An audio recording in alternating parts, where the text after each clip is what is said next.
So I looked up to see what he might have said about Jemele Hill, because I'm trying to find her first. Back in 2017, Jemele Hill tweeted a couple things about Trump. Yeah, that's what got her fired or released. Calling him the white supremacist stuff. And he basically said, we're a sports network. We speak for ourselves, but we don't speak on behalf of the brand. When you attack the president, you're stepping out of our lane.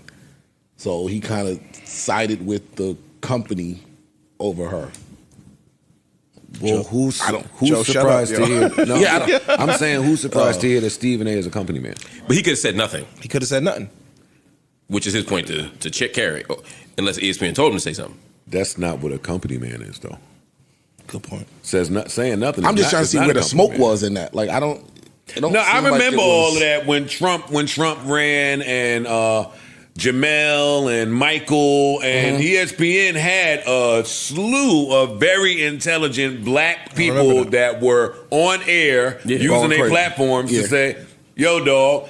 And I remember ESPN had a big problem with if nobody ever said nothing, you could tell by what they did with each personality that they had a problem with. Marge said she got released. Yeah, I mean they were anchoring SportsCenter at that time. Mm-hmm. Yeah, and then they weren't.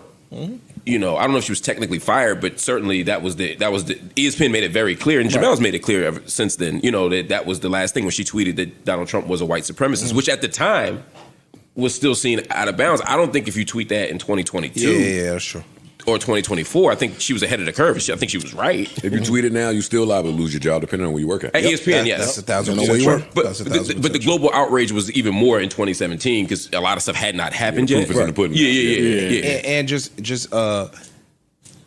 we've become way more free as a society in critiquing the president of the United States, and because he's kind of come down to civilian level. You know what I'm saying? Like, he a jerk, so we could call him a jerk. Whereas other presidents, even if you didn't agree with him, they still had this level of dignity and class.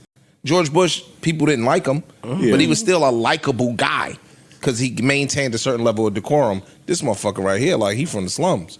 But it's also who the Asbury ESPN Park.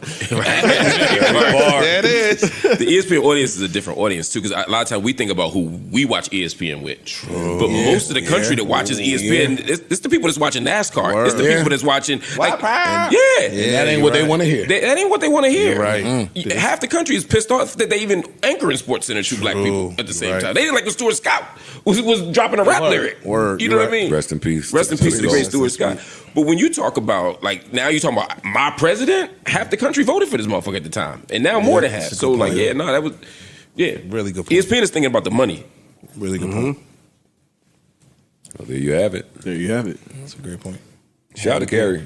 Yeah, for sure. Shout out to Always. Jemele. Shout out to Stephen Shout A. out to Steve. Steve came up here. He's Steve's the man. show. But what I will say is Steve is on. Nah, not yet. Not yet. Speaking of Trump, though, just for a hot second, y'all see the Commanders game when he got booed? No, I missed it, unfortunately. Oh, you got to see it. It's worth it. Yeah. It's because it's not like a little boo. Because when presidents get booed sometimes, you know, I've seen politicians get booed. This was so bad, even Fox News was like, oh. And it was a big boo. It appears that they're booing the president. Well, it didn't help that he was announcing that he wanted to have the stadium named after him. Yeah. I think that's actually what prompted the boos. Deservedly so. Yeah. This nigga just Like, you're supposed to, people are supposed to want to name some shit after you. You're not supposed to, demand that they name some shit after you. Yo, come name this block after me. my shit. Yo, that is crazy, dog. Yo. You don't give a fuck. Look. Narcissistic dandy over here. Go ahead. I also don't think it'll happen. I'm That's just not gonna saying, happen. they named Not unless themselves the something tragic Commanders. Clearly, they need help with names. This is true. They were the Washington football team for a couple years, which was a better name than the Commanders. And better name than the Trumps. Yo, we gonna be the FedEx Field, and we gonna name it the Trump Field.